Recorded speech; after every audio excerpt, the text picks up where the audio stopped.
Oi pessoal, tudo bem? Espero que sejam todos bem.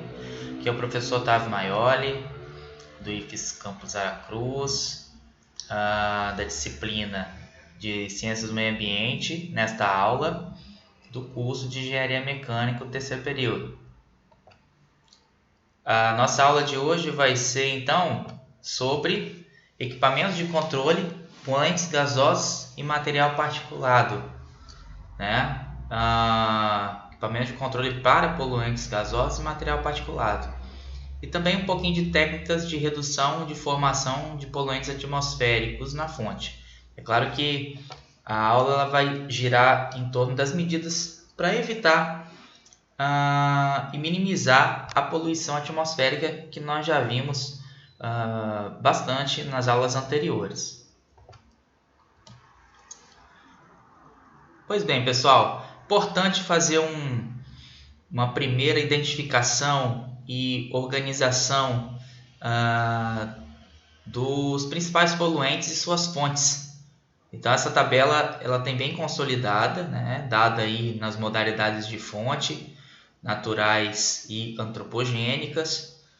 E as fontes antropogênicas podem ser também classificadas como móveis ou fixas. Nós temos aí as fixas, né, as indústrias, as caldeiras, fornos, aquecedores, enfim. Eu não vou ler a tabela, vocês podem dar uma pausa para verificar ou verificar no arquivo da aula disponível no AVA. Nós temos aí diversos tipos de fonte de poluição atmosférica e os poluentes relacionados ali a essas fontes. Nós até vimos bastante sobre nas aulas passadas, mas é uma lista que organiza bem aí os tipos, né, dos principais poluentes na atmosfera. E os processos, enfim, né, e tudo aquilo que emite compostos para a atmosfera é possível minimizar adotando equipamentos de controle para poluentes gasosos e materiais particulados. E é claro que é importante colocar que isso é uma demanda de qualidade, tanto em saúde pública quanto também de preservação ambiental. Os mecanismos de separação de contaminante, então, que são aplicados nos equipamentos de controle de emissões atmosféricas, eles seguem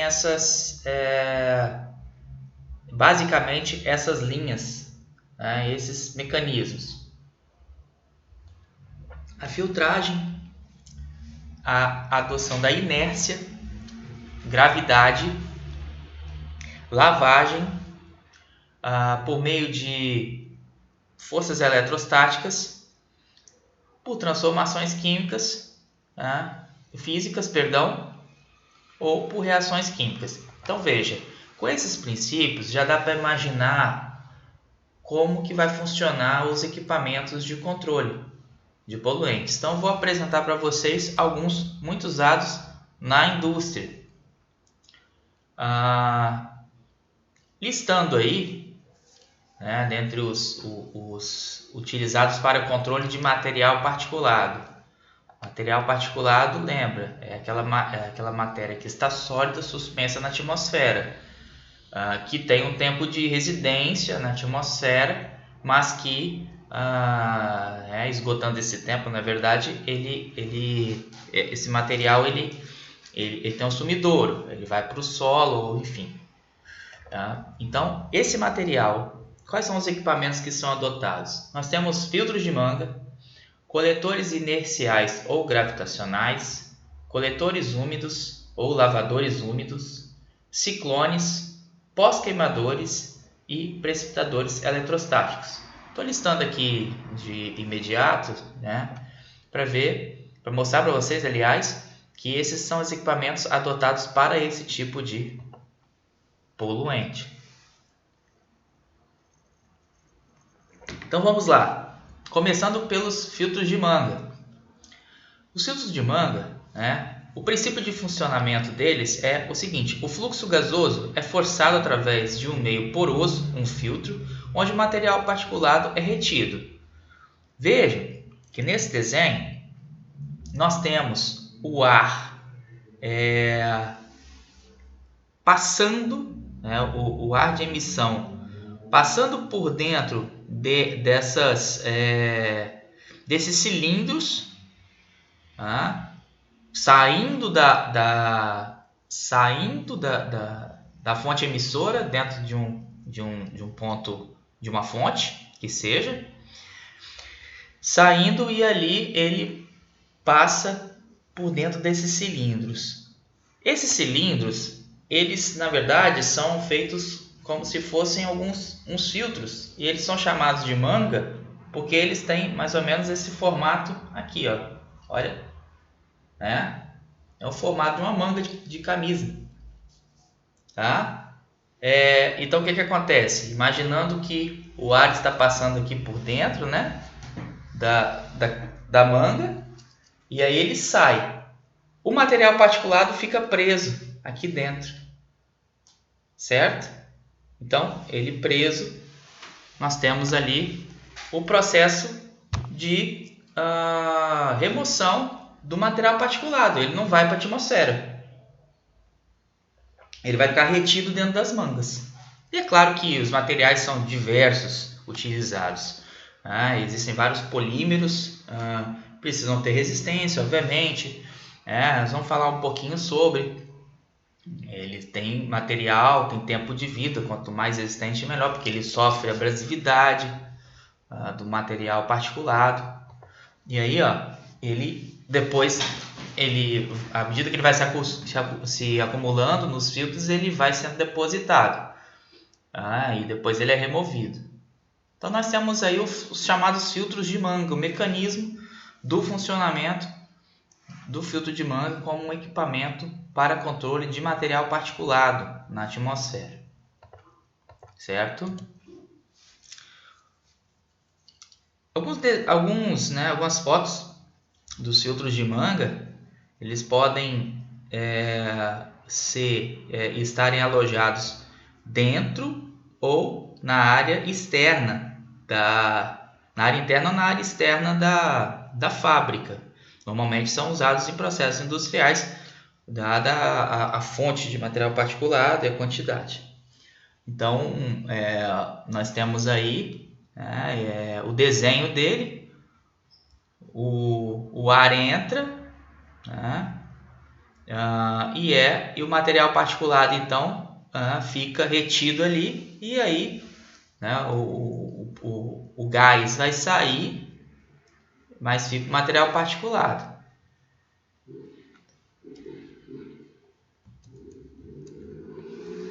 Vantagens e desvantagens do filtro de manga. Possui alta eficiência para material particulado. A depender da matéria, ele tem 99,9% de eficiência.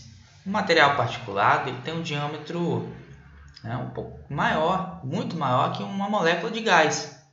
Então, uma vez que pode ser adotado um material que consegue fazer uma boa filtragem, ele vai apresentar grande eficiência. E o formato de manga é um formato que favorece a passagem de ar e o aumento da superfície de contato necessária para fazer a retenção.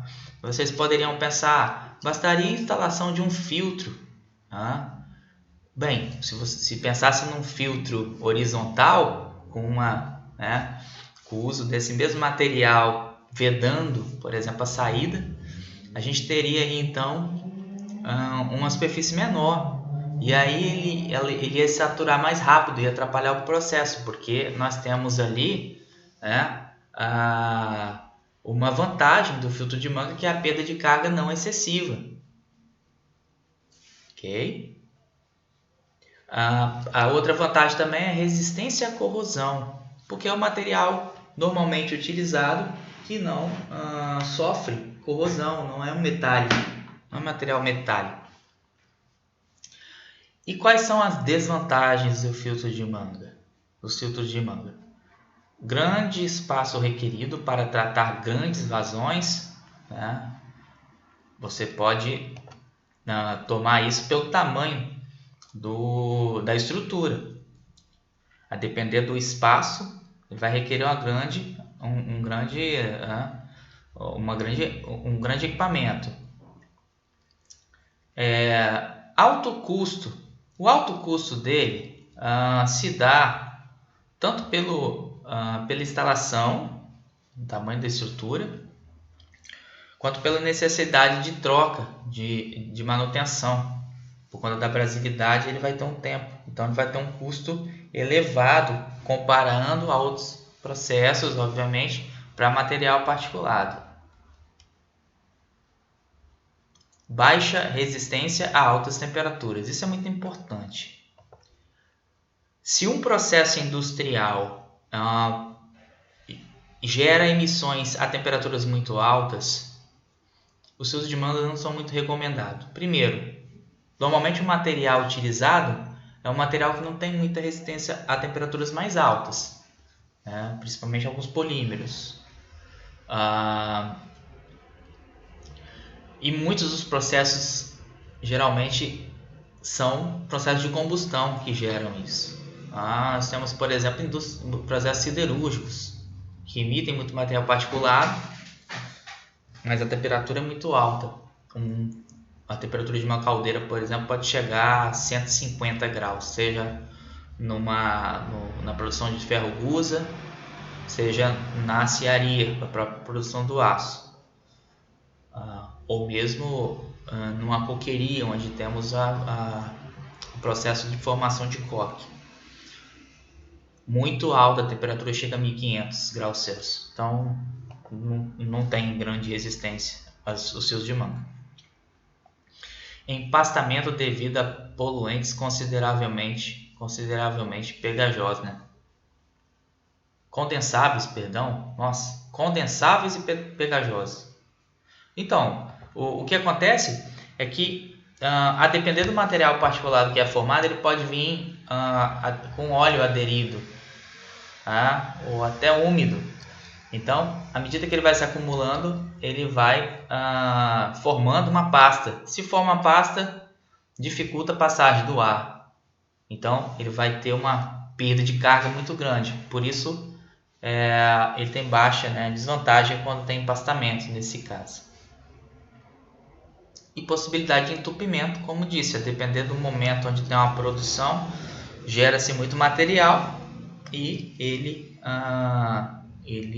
vai entupir, vai ter perda de carga maior. Então, ele precisa ter muito controle e ser bem projetado. Outro equipamento de controle de poluição são os coletores gravitacionais. Olha essa imagem, nós temos um arranjo. E o nome já diz. Esses coletores eles vão utilizar a deposição gravitacional,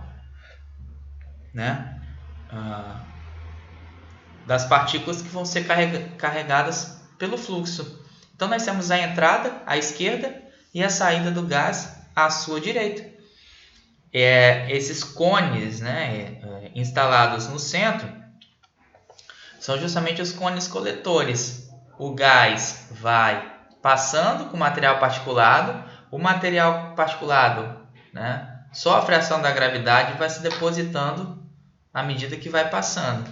Quanto mais lento esse fluxo de gás vai passando, maior vai ser a quantidade de partícula coletada, porque vai dar tempo para esse material se precipitar. Se for muito rápido, menos tempo. Então, ele tem que ser projetado de acordo com o fluxo e de acordo com a distância, o tamanho, Então, nós temos ali o fluxo e o comprimento do coletor gravitacional, que vai ser projetado de acordo. Então, é muito importante. É um equipamento puramente mecânico, não tem química aí. Então, ele tem que ser projetado para dar tempo. A montagem dele, então, vai ser dependente do fluxo, e também do material que é formado. Esse material pode ser um material que tem um peso maior, então ele não vai precisar de um comprimento grande para se depositar. Tranquilo.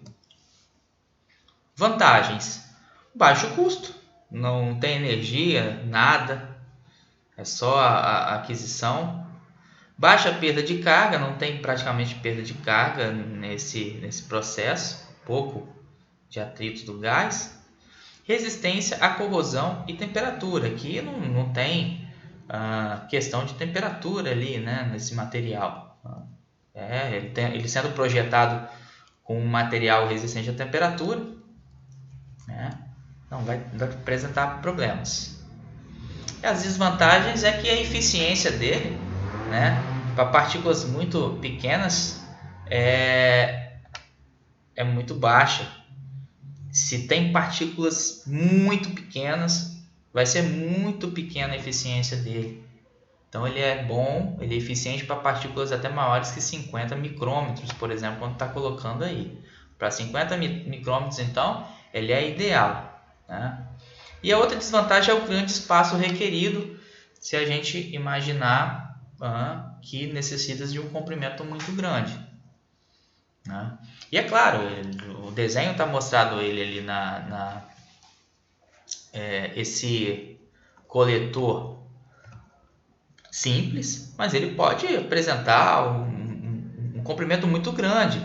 E a depender do espaço da indústria, se é uma indústria, né, de pequeno porte ou a localização na montagem, ele pode ser formado em L. Porém, a gente sabe que nesse caso vai ter muita perda de carga. Então a ideia é que ele fique no comprimento e ele vai, né, ter a desvantagem de que pode ter um grande espaço requerido, a depender, né, de sua estrutura.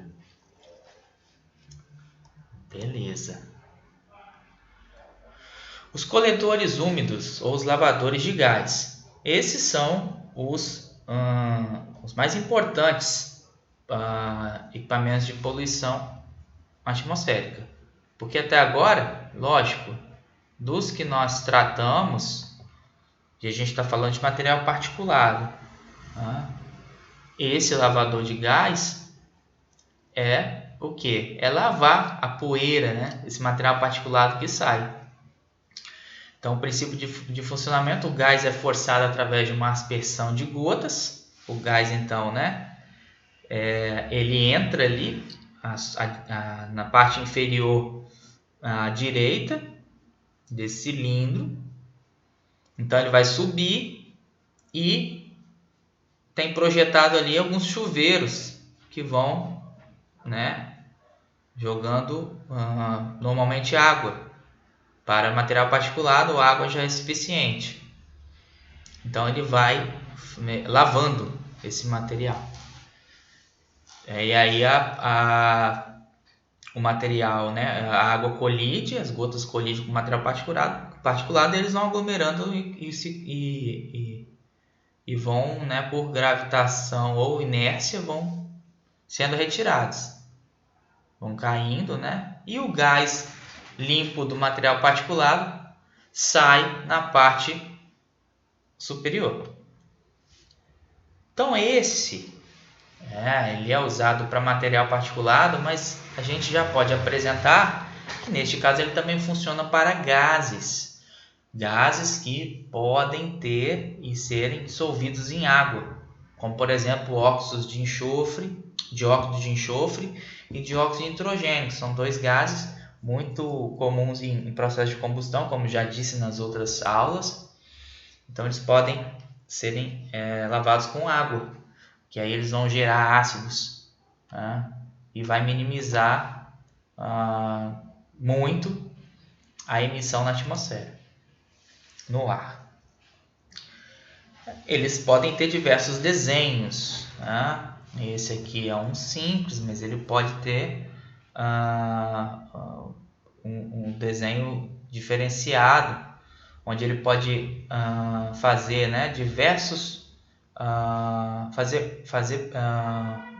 projetar que o gás passe por, né, diversas trajetórias, melhorando a performance de lavagem. Então nós temos a entrada do ar aí, por exemplo, à direita, entrada de água ali já de imediato, vai lavando. E aí nós temos um ventilador que ainda joga esse material, né, passa por um filtro e depois ele sai lá por cima e embaixo nós temos aí a saída do líquido, da água utilizada. Então lá em cima sai o ar muito mais limpo, né? No caso desse tipo que é um tipo spray autoinduzido, né? Esse aqui é um tipo spray normal. E spray induzido seria isso, né? Ele vai lavar em várias etapas, digamos.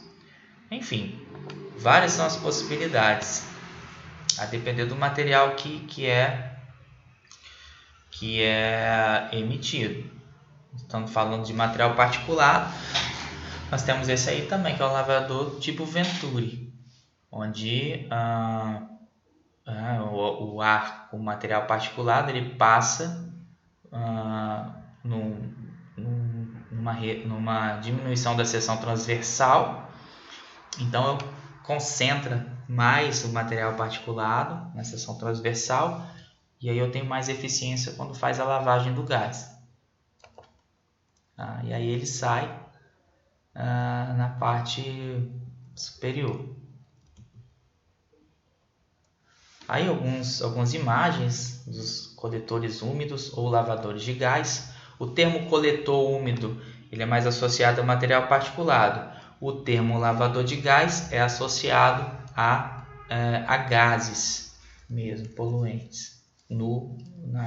Conforme expliquei para vocês que o lavador também é utilizado para gases. Então as vantagens dos coletores úmidos: podem coletar tanto partículas como gases, como já expliquei, e tem um baixo custo inicial. Baixo custo inicial, a gente tem essa vantagem porque é um equipamento que ele é usado para material particulado e gás. Por isso que nesse contexto o custo é razoavelmente baixo. E se a gente pensar que está jogando água para limpeza, é simples. As desvantagens: grande consumo de água, é lógico que vai consumir muita água,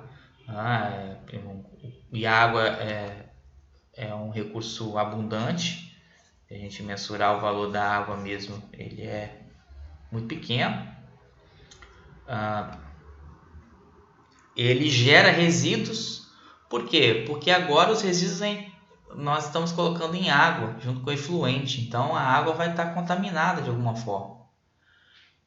E ele também tem baixa eficiência para partículas menores que 1 micrômetro. Veja, partículas muito pequenas, então, menores que 1 micrômetro, ele não vai ser muito útil.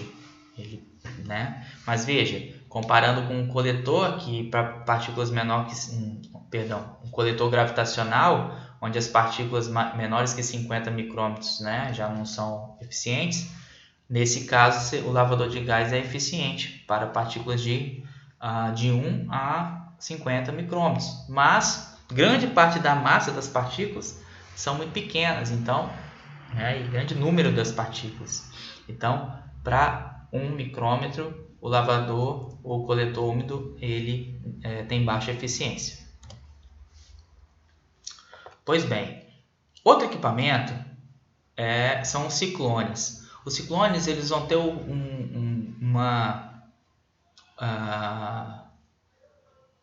eles são bem semelhantes em termos de mecanismo com os coletores gravitacionais, mas aqui no ciclone a gente vai inserir o mecanismo da inércia com mais intensidade para a coleta de material particulado. Então veja, o que nós temos então é um ciclone projetado como de forma a direcionar o gás num sentido espiral para baixo, certo? E aí ele vai em sentido espiral, vai diminuindo cada vez mais essa trajetória, e à medida que ele chega na parte de baixo, ele vai ascender por dentro de um cilindro interno e sair na parte superior. O que acontece? O material particulado, então, ele, por conta da inércia, da força centrífuga, ele vai sair. Ele vai se alojar na parede e aí, uma vez que ele se aloja na parede, ele, por gravidade, vai sendo removido na parte inferior. Tá? Ele tem uma zona de mais eficiência que é na parte mais inferior.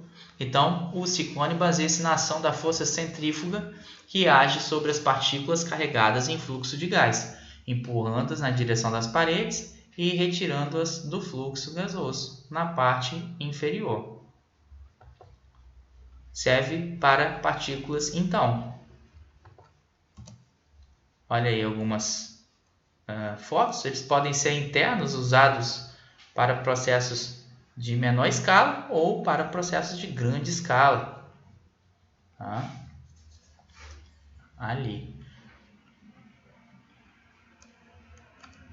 Na figura à direita. Então o gás entra ali, né? Vamos olhar a figura à direita, que ela é mais interessante. O gás entra saindo da fábrica, né? Naquela tubulação à esquerda, entra no ciclone, então ele vai circular ali dentro em direção né, para baixo, e aí depois ele acende no meio, aí ele sai e é recolhido na parte superior, e ali eu tenho o gás. Olha que interessante. E aí a gente já pode passar algumas questões de projeção. Grande parte das vezes se pode utilizar equipamento de controle em série, melhorando a performance do gás que vai ser emitido para a atmosfera, né? Melhorando a qualidade da emissão. O ideal seria o quê? Que a fábrica, né, ou o processo, ou qualquer tipo de atividade que emitisse fonte para a atmosfera, emitisse apenas o ar na sua composição natural. Oxigênio e nitrogênio, por exemplo, né? E mais nada.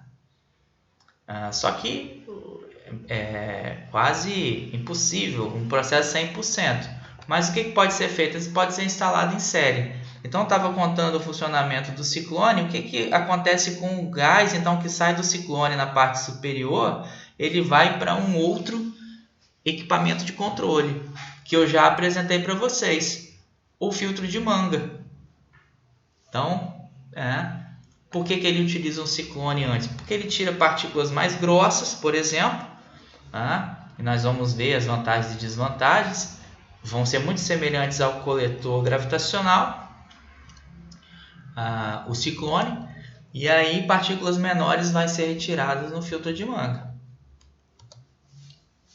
As vantagens do ciclone: baixo custo, baixa perda de carga,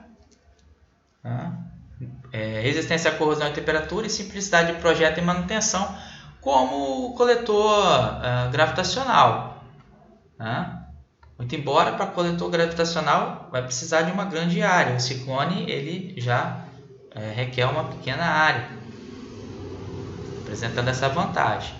As desvantagens, então: baixa eficiência para partículas menores que 5 micrômetros, então por isso que se instalou naquele caso ali um filtro de manga, mas se o processo não libera uma quantidade muito grande, um ciclone já é suficiente, muito grande, de partículas menores que 5 micrômetros.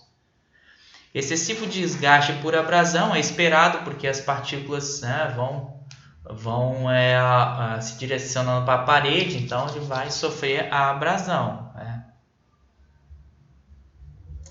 E possibilidade de entupimento, partículas menores, higroscópicas ou pegajosas quando tem óleos.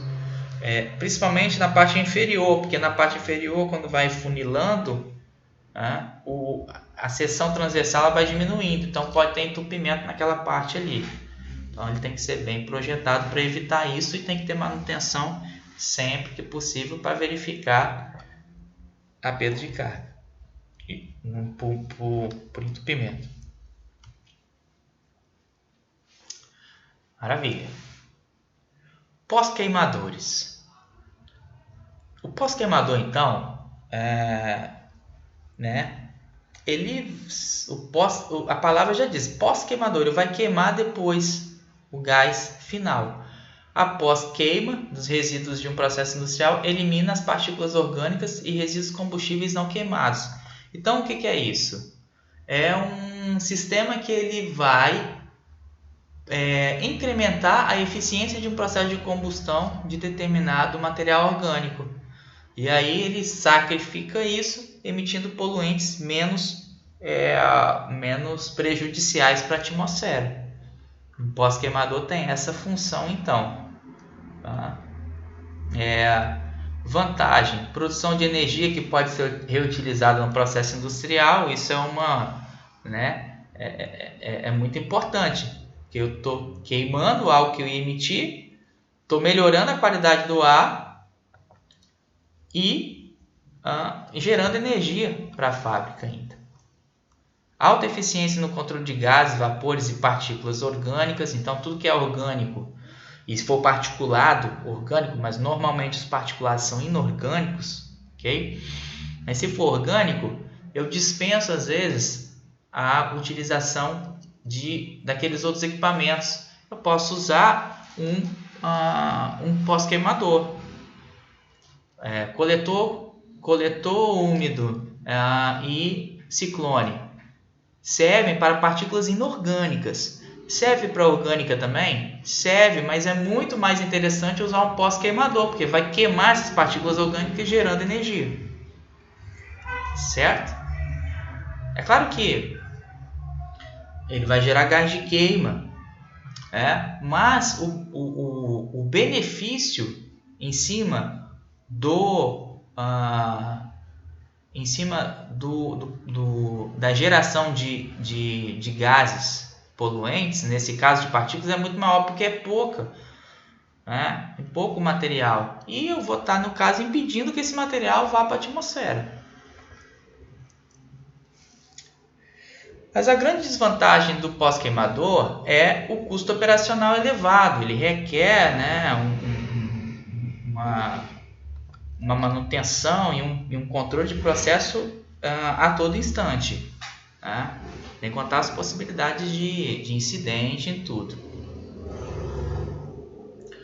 Um pós-queimador muito comum é utilizado em plataformas de petróleo ou na indústria petroquímica, que geralmente teria gases ou vapores que não têm aplicação ou eles são fugitivos. Faça um queimador, até por medida de segurança também, um pós-queimador, que são os flame, um pós-queimador que vai impedir que esse material ele vá para a atmosfera. Então, é um equipamento de controle no final das contas.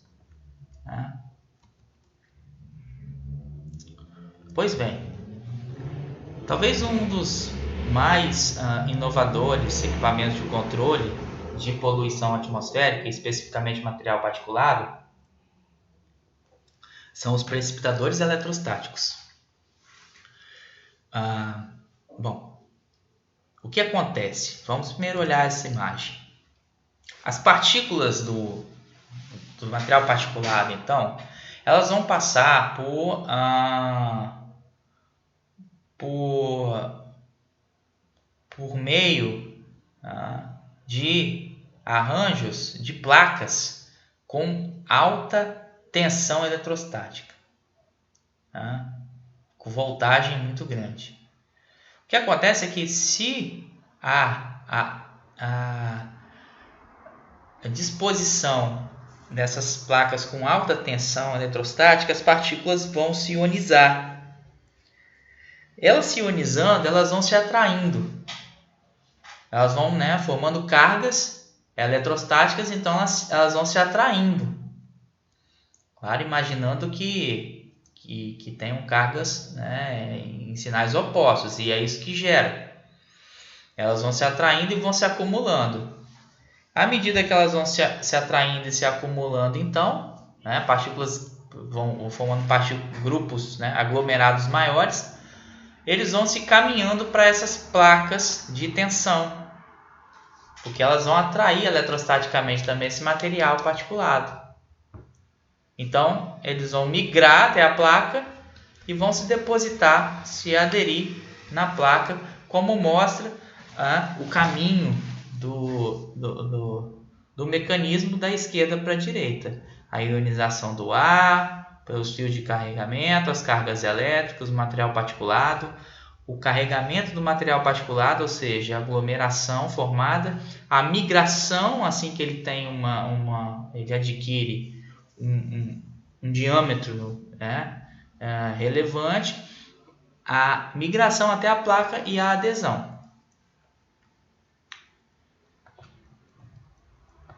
Perdão.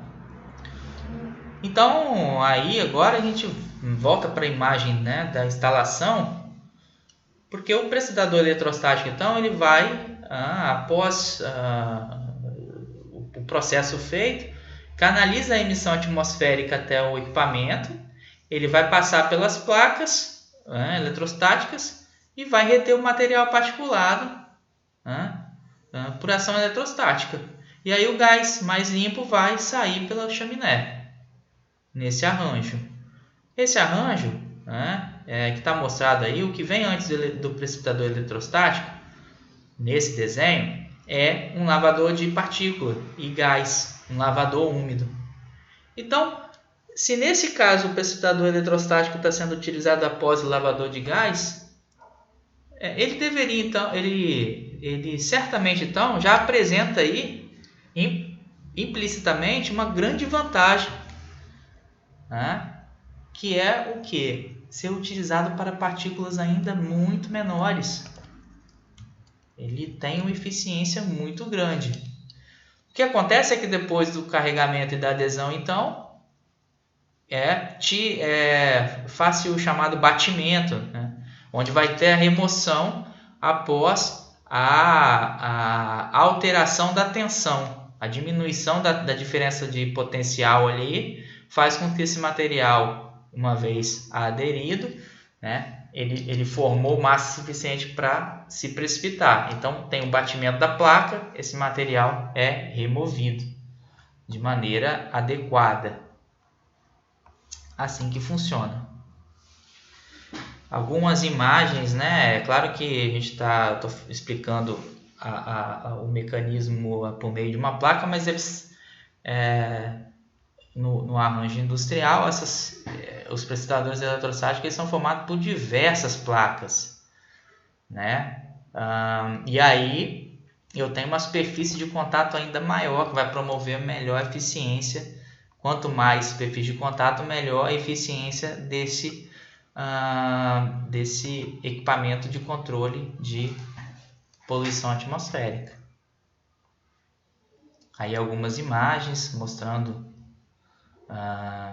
estruturas que muitas vezes são inclusive projetadas em instalações industriais mais sofisticadas,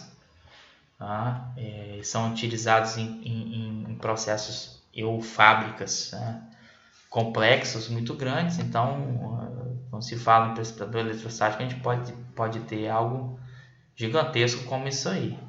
E a projeção dele ali na imagem à direita, os cones embaixo, é justamente para que após o batimento ele seja recolhido, né, na parte inferior de maneira adequada. As vantagens, então, eles tratam grandes vazões a altas temperaturas. Lembra da desvantagem do filtro de Mann, que não conseguia reter muito o material na temperatura alta? A eficiência do filtro de Mann é excelente, muito boa, melhor que o precipitador eletrostático. Mas a temperaturas muito altas não se aplica filtro de Mann. Então agora se adota o precipitador eletrostático para esses casos. Tá? Então ele trata altas vazões porque a perda de carga dele é muito pequena. E aí ele vai ter alta eficiência de coleta de partículas pequenas, como já demonstrei. Baixo custo de operação e manutenção, isso é importante. Ele tem um custo elevado inicial muito alto, que inclusive é uma desvantagem dele, montar isso tudo. Mas a manutenção e operação dele tem um custo baixo.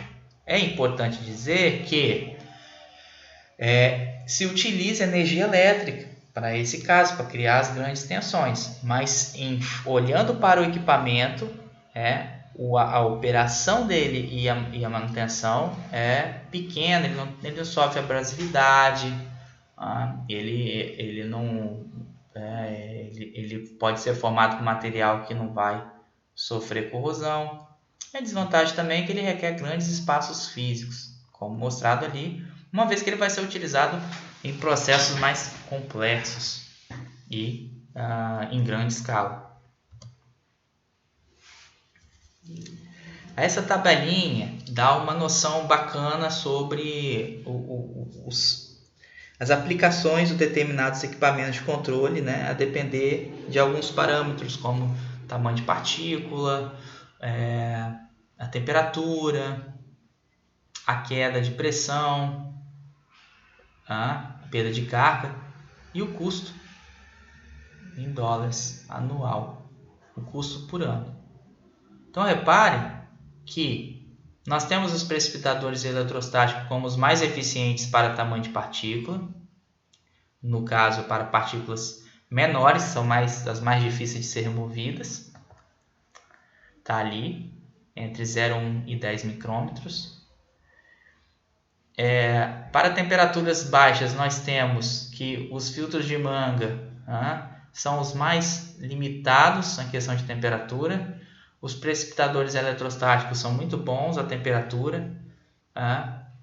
Então, por exemplo, no processo industrial, onde a temperatura do processo é de 1500 graus, a temperatura do ar até chegar no momento do equipamento de controle, ele ainda vai estar muito alto. Então, dá tempo ali dele reduzir, mas no caso do filtro de Manga ia ser muito difícil alcançar aquelas temperaturas ali, ia ter que desprender muito um tempo maior para esfriar e até um lavador, um resfriamento maior que custaria mais energia. Os coletores úmidos seriam os que resistem a grandes temperaturas ali, mas lembrando que ele tem baixa eficiência para partículas muito pequenas.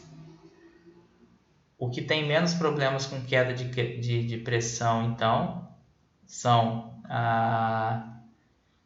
o precipitador eletrostático, e os custos mais interessantes seriam os ciclones dos coletores, obviamente, o custo por ano. É claro que isso varia por conta do próprio material que se usa, porque ele pode ser abrasivo e aí prejudicar, mas nós temos ali os custos médios de cada um desse material. Os fios de manga, nós temos ali os tipos de algodão e nylon como material, ou vidro e teflon. O custo é maior para o vidro e teflon. Ele vai ter uma eficiência melhor, vai melhorar os parâmetros. Mas os custos dos fios de manga de algodão e nylon, então, são mais reduzidos. E o custo do precipitador também é ligeiramente elevado. Muito bem. E para controles de gases agora, vimos os materiais particulados e o gás. Muito embora eu já coloquei para vocês alguns que usam e limpam e removem gases poluentes, como o lavador úmido e o lavador a gás, os outros não removem muito gás. Se vocês perceberam, o precipitador eletrostático, por exemplo, ele só remove partículas. Os filtros de manga, só partícula também. E os gases, como é que vamos fazer? Já mostrei os lavadores de gás, então, absorção por um líquido. Ele pode ter uma dissorção por um material sólido, como mecanismo. Ele pode ser condensado. Ele pode sofrer uma conversão por um composto menos poluente ou não poluente. Ah, claro, nós vimos que os pós-queimadores também são utilizados para gases. Né? Eles são mais utilizados para gases, inclusive, mas nós vimos que ele pode ser usado para partículas orgânicas, com a vantagem de gerar energia ainda. Então, o pós-queimador também é usado para gás. Eu até expliquei a questão do flame lá na indústria petroquímica, na plataforma de petróleo. E nós temos os catalisadores, muito comuns em veículos. Então, vamos lá. Os lavadores de gás, já mostrei o mecanismo, né? São muito eficientes para limpar os gases como os óxidos de enxofre e nitrogênio. E aí, uma questão importante. Para limpar material particulado, a água é suficiente. Mas para limpar gases como o SO2, que é um gás ácido, que em água forma ácido sulfúrico, o ácido sulfúrico ele também é volátil. Então ele pode formar o ácido sulfúrico com a água e depois gerar de novo gás. Para ter mais eficiência, se adiciona soda cáustica na água. Aí eu vou ter uma reação ácido-base que neutraliza, forma-se um sal, né? Sulfato de sódio. Ora, é um sal, então o sal não vai volatilizar. Ele vai ficar na água dissolvido, formou o sal, que tem ponto de fusão altíssimo, e ele é removido abaixo. Então melhora a performance utilizar soda cáustica, né? A solução de soda cáustica ou a base para remoção desses gases. Então ele serve para despoluição de gases de galvanoplastia, que geralmente emitem esses gases. A galvanoplastia é o processo que adere metais em superfícies de aço. Abatimento de vapores ácidos e básicos, como disse, e aí se tem vapor básico, se utiliza uma solução mais ácida no mesmo espírito da outra. E também é muito importante para controle de odores. Muitos processos ou várias atividades geram odores, né? Gases odorantes, como sulfeto, ácido sulfídrico, mercaptanos. Então pode-se utilizar esses lavadores para remoção. Já expliquei sobre o lavador de gás. Legal.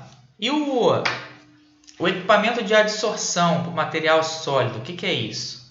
Veja, vai ser utilizado um adsorvente. Esse adsorvente vai reter o gás poluente. E isso é importante considerar que precisa-se ter um adsorvente que quimicamente interage com o gás. Fisicoquimicamente, ele interage, por interações intermoleculares com o gás. Então tem que ter esse ponto favorável. Eu vou dar um exemplo muito fácil. Muitas vezes se utiliza pacotinhos de sílica para desidratar determinado ambiente, tirar água de determinado ambiente, como muitas vezes alguns produtos que nós adquirimos, ele vem com esse pacotinho de sílica. Por quê? Porque a ideia é manter o ambiente livre de água. Então a água adsorve a essa sílica, esse pacote de sílica, que nada mais é que uma areia limpa, que é composto por silício e oxigênio. Então ele interage e absorve a água. É mais ou menos isso que vai se utilizar nas diversas possibilidades para isso. Então, o princípio de funcionamento. A adsorção ocorre quando alguns gases são seletivamente capturados por superfícies ou poros de material sólido. Então, nós temos como exemplo sílica gel, a alumina, que tem também é uma bauxita limpa, óxido de alumínio, e podemos ter também o carvão ativado. Carvão ativado é um carvão mineral pulverizado excelente, muito utilizado para compostos causadores de odor. E outros gases óxidos, como dióxido de enxofre, por exemplo, nitrogênio, são capturados pela sílica. Então, o gás vai passar, olhando para a imagem, ele vai passar por dentro de um cilindro com material adsorvente, onde esse material adsorvente pode se colocar em diversos tipos de arranjo, vai capturar o gás e vai reter ele na sua superfície, adsorver. Né? Absorver é quando o material é totalmente capturado por outro, né? Absorve. Adsorver é quando o material fica na superfície da outra substância. Adsorve. Então, aqui nós temos o material adsorvente, o poluente orgânico, o poluente atmosférico, ele adere na superfície. Certo? É muito importante os equipamentos de adsorção, pessoal. Esses são os melhores, vamos dizer, são um dos melhores e mais eficientes para determinadas aplicações que não funciona nenhum outro de tipo de equipamento de controle de poluente. Então ele serve para vários tipos de substância. E é claro que o carvão ativado, né, sílica gel e alumina vão ter aplicações específicas, né, para determinados tipos de substância. Então veja, dentre os compostos, né, os poluentes como odores, né, gases odorantes que normalmente tem enxofre, óleo, hidrocarboneto, fluorcarbonos, ou clorofluorcarbonos, CFCs, compostos orgânicos de enxofre, outros solventes e umidade, onde o alumina e a sílica aí, né, não são aplicadas para todos, essas substâncias, nós temos o carvão ativado que é aplicado para todas. E aí não está listado nesse ponto, mas alguns metais que são emitidos de processos, e principalmente o mercúrio, que é um metal, o único metal natural líquido à temperatura ambiente, ele é muito emitido em vários tipos de processos. Então se utiliza o carvão ativado com 95% de eficiência de remoção de mercúrio. Muito bom, equipamento de controle. Então, adsorvente para o carvão ativado. E os outros também funcionam para vários. Não listei aí também, embora os compostos de enxofre, mas também compostos de óxido de nitrogênio também são removidos, tá? Porém, lembrando que o óxido de nitrogênio e de enxofre são muito eficientes em lavadores de gás. Aí algumas imagens podem ser, né, tem arranjos menores e pode ser aplicados em indústrias menores e indústrias maiores ali com vários tipos de arranjo. Os gases, os materiais adsorventes. Muito bom. Então, como eu disse, a eficiência desses materiais é quase 100%. Muito bom. 99 a 99 e 99,8% de eficiência de recuperação e se mantém extremamente alto até sua completa saturação. Quando saturados, esses materiais podem ser regenerados e reutilizados. São muito utilizados quando os compostos recuperados possuem valor comercial. Olha, se a situação onde se tem material orgânico volátil que pode ser usado como combustível. A melhor talvez, né? Uma das melhores formas, mais eficiente, é o pós-queimador. Mas o que pode acontecer é que esse material pode estar com uma outra substância presente que não seria ideal queimá-la. Então, faça o adsolvente. O adsolvente vai capturar. Se esse material tiver um valor econômico, né, ele recupera esse material e aí limpa e aí vende o material para o determinado uso, como os hidrocarbonetos, por exemplo, né? Gasolina, enfim, outros compostos orgânicos que pode ter um valor comercial.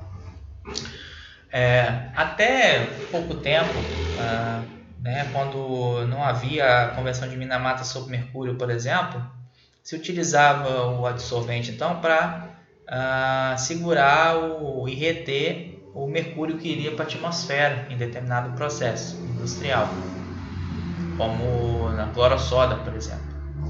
Se caso fosse fazer uma manipulação desse material aqui do mercúrio. Então ele absorve esse material, ou mesmo na reciclagem de lâmpadas com mercúrio, lâmpadas fluorescentes. Então ele recolhe o mercúrio quando ele iria para a atmosfera, o adsorvente. Eu posso ter a recuperação desse material, que tem um valor muito maior.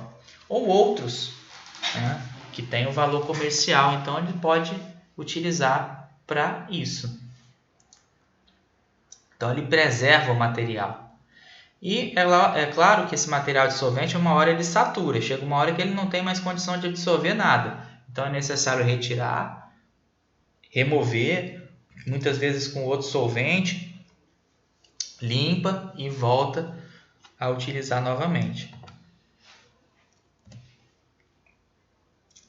E os condensadores? O condensador ele segue um princípio muito parecido com um destilador, uma coluna de destilação fracionada utilizada para petróleo. À medida que vai subindo o material bruto, o petróleo bruto, que sofre aumento de temperatura, os voláteis vão subindo. Só que à medida que vai subindo na coluna, vai resfriando, vai diminuindo a temperatura, eles vão se condensando e vão sendo separados em frações. E aí nós temos lá a primeira fração, óleo lubrificante pesado, óleo combustível pesado, óleo lubrificante pesado, diesel,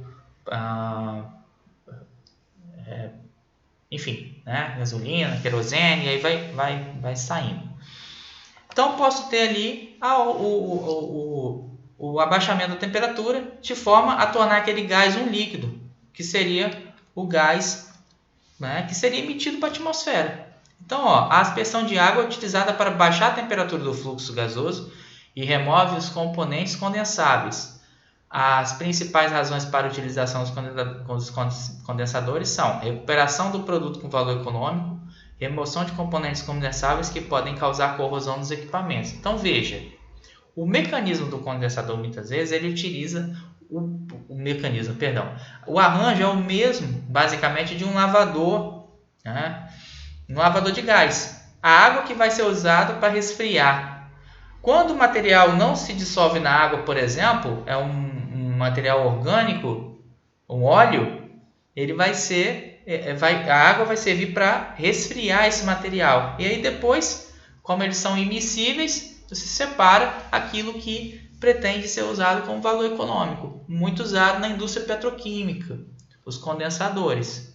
Tá? Então, lembra que ele é usado para situações específicas, onde, né, se quer evitar a poluição atmosférica, mas resfriar esse material, esse poluente, que geralmente é orgânico, a ponto de condensá-lo e recuperá-lo. Aí alguns desenhos dos condensadores. Tem vários arranjos. A ideia é essa, é promover a melhor situação para a maior recuperação do material aí. E é claro, a gente pode ter a questão da água sendo usada como a substância que vai resfriar, mas a gente pode usar um condensador mesmo, um condensador de superfície, desses de processo industrial. Então, o material ou o gás emitido entra nesses condensadores, remove-se o material orgânico desejado na temperatura mais baixa, vai passar o gás para líquido, condensa e evita, controla a emissão atmosférica, diminuindo a quantidade de poluente. Maravilha! Então vamos partir para o outro, né? Conversão para compostos menos poluentes ou não poluentes, que foi aquilo que eu já apresentei para vocês, que é usado para matéria particulada orgânica, mas pode ser utilizado para esses gases, que são os pós-queimadores. Então, só repetindo rapidinho aqui, o princípio de funcionamento: exposição direta do fluxo gasoso na chama, ele vai queimar, a eficiência próxima de 100% normalmente, porque já sofreu um processo lá atrás e aqui ele vai ser queimado. Queima dos gases que pode ser uma fonte de energia, como disse, e a maioria dos compostos orgânicos se decompõem nessa temperatura. Então, nessa temperatura, garante que eles vão ser queimados. Então, ele pode ser utilizado para gases voláteis. Aí, o flare, né? Ou a tocha de uma plataforma de petróleo usada, um queimador externo. Ele está fazendo o quê? Ele está evitando que vá para a atmosfera, né? Por exemplo, o metano, gases hidrocarbonetos, que contribuem muito mais para o efeito estufa, né? Para o aquecimento global, para o incremento do efeito estufa. Então, vai se trocar para o CO2, que contribui menos.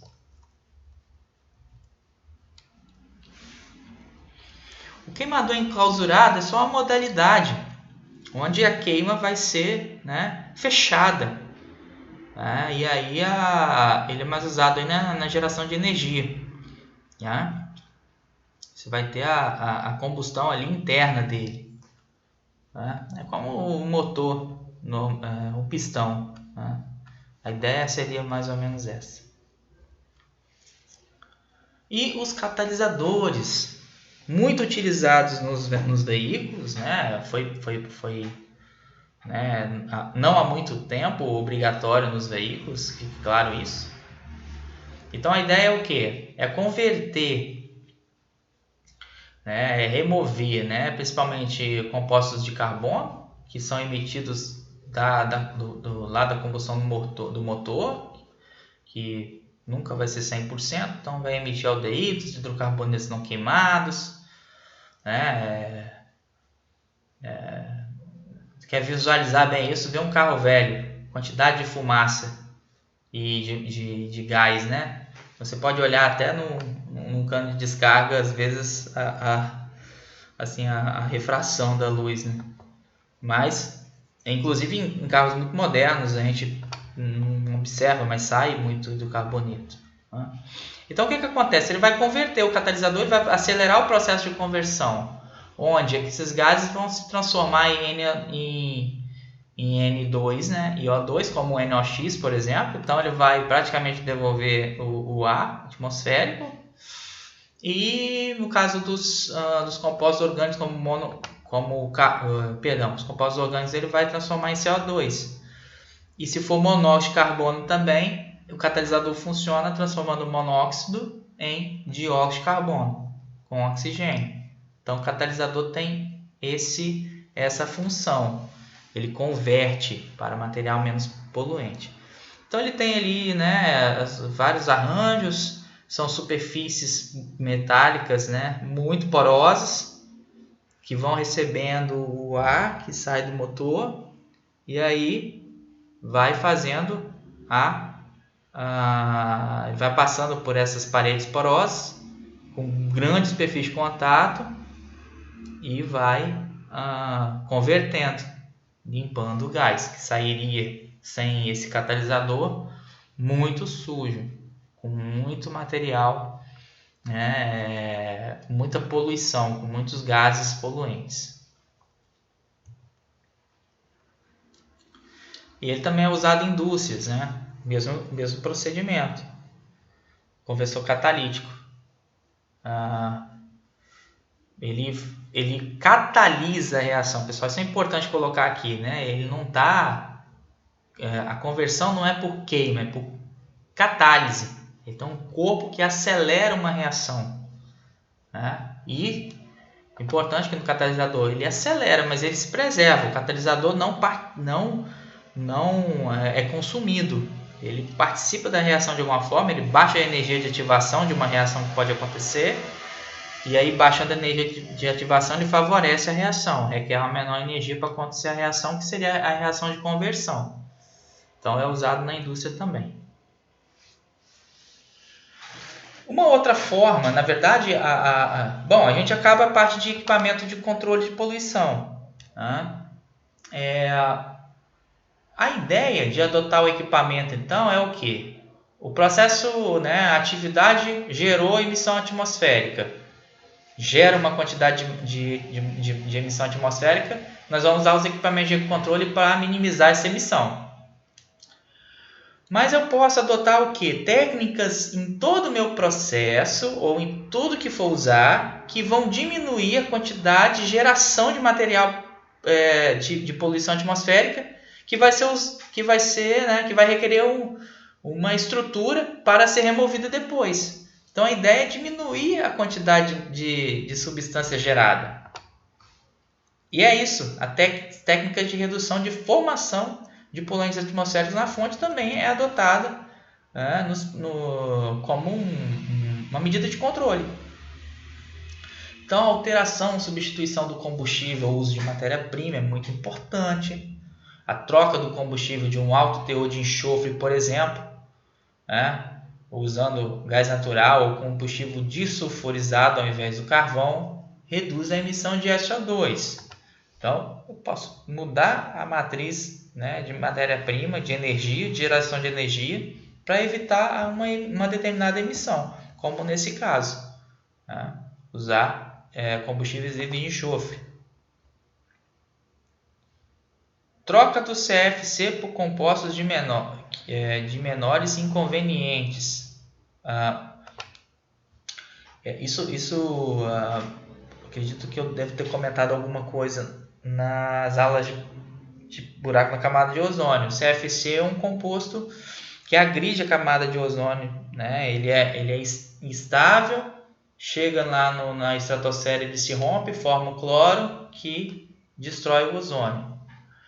A ideia então é o quê? É usar um composto que é menos agressivo, como os HCFCs, onde o hidrogênio pendurado nessa cadeia carbônica reage facilmente com hidroxila na troposfera e oxida o material, impedindo que ele vá até a estratosfera, liberando cloro e reagindo com o ozônio.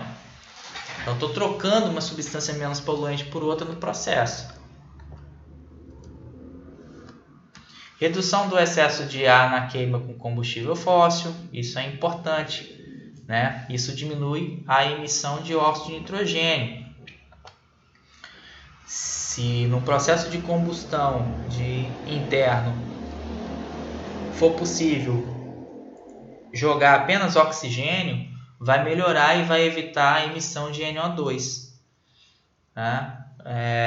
Por quê? Porque justamente a presença do nitrogênio do ar naquele momento ali de geração de radical livre vai gerar dióxido de nitrogênio, que é um poluente. Então, posso mudar esse processo. A segunda, redução do consumo de energia através da utilização mais racional ou utilização de fontes alternativas. Isso também é muito importante. Grande parte das emissões atmosféricas vem do uso do combustível fóssil. Modificando a matriz energética, utilizando uma outra fonte renovável, por exemplo, diminui, como eólica, solar. Mas a gente sabe que ainda não é para todo o processo que é possível. E as mudanças dos equipamento também é importante. Troca de forno velho por forno projetado para combustão mais completa. Várias possibilidades existem a depender de cada tipo de processo. Manutenção de fornos e incineradores adequadamente ajustados, muito importante. Sempre manter o trabalho, né, o rendimento de cada processo. Operação de caldeira de acordo com as especificações do fabricante, muito importante, tá? Seguir o protocolo. E enclausuramento de uma operação, uso de tetos flutuantes ao invés de tetos fixos, tanque de armazenamento de óleo de combustível ou de outras substâncias voláteis. Muito interessante isso. Em tanques de combustível, vocês observarem as imagens, né, eles são cilíndricos. E o que acontece? À medida que vai colocando combustível, retirando combustível, ele vai alterando, né, o seu volume. E também até a temperatura altera o volume. Mas, se eu utilizo um tanque sem teto flutuante, vai permitir que um espaço muito grande um espaço, né, sem o combustível se apresente ali dentro do tanque. O que acontece? O combustível é volátil, vai ter pressão de vapor, ele vai ocupar os espaços do tanque. Então, mais gás vai para a atmosfera ali. Vai ficar ali, vai ser mais difícil de reter e vai ser emitido. Usando um teto flutuante, ele vai seguindo o volume, né, e a superfície do líquido, diminuindo esse espaço. Então, eu minimizo a emissão de compostos orgânicos voláteis com a adoção do teto flutuante, por exemplo, nessa situação. Então, processos que utilizam muito combustível e reservam combustível, quando adotam esses procedimentos, diminui as emissões atmosféricas. Excelente, galera. Foi 1h e 10 minutos de aula aqui, né? Eu falando. Mas é uma aulinha que eu preparei para vocês no curso de Engenharia Mecânica, que eu considero, né, como falei para vocês na nossa primeira aula, que eu ia buscar montar essa disciplina para atender o curso de vocês de alguma forma. E essa aula eu considero muito importante. Ela foi preparada para isso. Vocês vão utilizar no curso de vocês, certamente, onde estiverem, e inclusive na montagem, ou na manutenção, ou enfim, né? Um engenheiro mecânico trabalha diretamente com isso. Então, espero que a aula tenha sido muito proveitosa para vocês. E eu deixei um pequeno um exercício avaliativo, tá? Eu vou colocar lá na tarefa para vocês. É simples, galera, é simplesinho. Eu só quero que vocês apliquem isso que eu coloquei de maneira bem simples, tá? É só para eu avaliar a aula de vocês. Proponha soluções para o controle das emissões de poluentes atmosféricos para cada caso abaixo. Simples, tá, pessoal? Propor a solução, usar o equipamento tal, ou diminuir aqui no processo, modificar no processo, ou colocar equipamentos em série, enfim, né? Dentro do que eu apresentei para vocês na aula. Então, olha a situação A. Emissão de material particulado de grande indústria de pelotização de minério localizada em centro urbano. O que vocês vão utilizar ali? B. Emissão de material particulado de carvoaria. C. Emissões atmosféricas de uma termoelétrica. D. Gases odorantes emitidos por uma pequena estação de tratamento de esgoto. E. Gases odorantes emitidos por uma fábrica de produção de papel. F. Emissão em fábrica de produção de cimento. Observação: considere na sua justificativa os seguintes aspectos: custo, tamanho das partículas, tipo de gases, perda de carga, tipo de material empregado e temperatura do sistema. Levante vantagem e desvantagem se for o caso. Não precisa avançar na questão de desvantagem e vantagem, porque eu vou esperar que vocês vão utilizar, né, os mais vantajosos, né? Isso é o que eu espero. Mas, enfim, pessoal, é bem simplesinho, né? É rapidinho. Busquem as aulas aí. Vai precisar fazer uma pesquisa, talvez, quais são as emissões da fábrica de cimento, onde que são as emissões, enfim, mas isso é fácil. Vocês fazem uma busca no Google, que vocês acham, quais são os tipos de emissão, tá? É isso, galera. Eu deixei aqui algumas referências e vou aproveitar essa aula para informar o seguinte. Eu estou finalizando o meu contrato com o IFES, um contrato no qual tive o prazer de trabalhar por 2 anos. Foi um ano renovável mais um, ele foi renovado, mas ele se encerra agora dia 9 de agosto. Ou seja, essa é a minha última aula. O IFES provavelmente vai colocar um outro professor para conduzir essa disciplina. Tenho certeza que é um professor muito competente, o IFES tem excelentes professores, ou vai abrir um processo, a gente não sabe. Mas enfim, a rigor, meu contrato se encerra, então termina minha parte aqui nesse momento. Eu queria muito agradecer, eu sei que nós tivemos pouco tempo de contato presencial nas aulas, mas o que eu posso dizer que foi muito bacana. Eu agradeço a vocês por terem compreendido a dinâmica do trabalho, e os momentos presenciais seriam muito melhores, muito mais agradáveis do que esse, porque é uma proposta metodológica que eu coloco justamente para interagir bastante. Eu acho que é muito importante isso, mas ficou prejudicado por essa questão da pandemia. Mas, enfim, eu tentei aqui fazer o máximo dentro das condições para oportunizar a vocês o melhor conjunto de informações mais atualizadas e mais relevantes para todos vocês.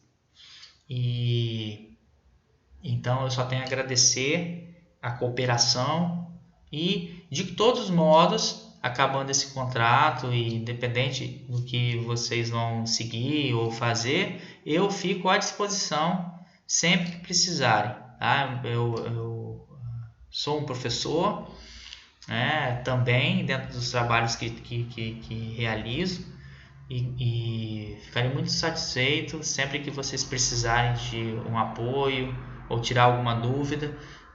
Eu estou à disposição de vocês, ok? Então é isso, pessoal. Valeu, bons estudos para vocês, continuem, sigam firmes, com muita sabedoria, com muita paz, espírito, amor e determinação, que é muito importante, ok? Valeu, pessoal. Um grande abraço a todos. Fiquem com Deus. Vou passar as notas depois, de maneira tranquila, e o outro professor dá a sequência das aulas, tá? Um abraço e até mais.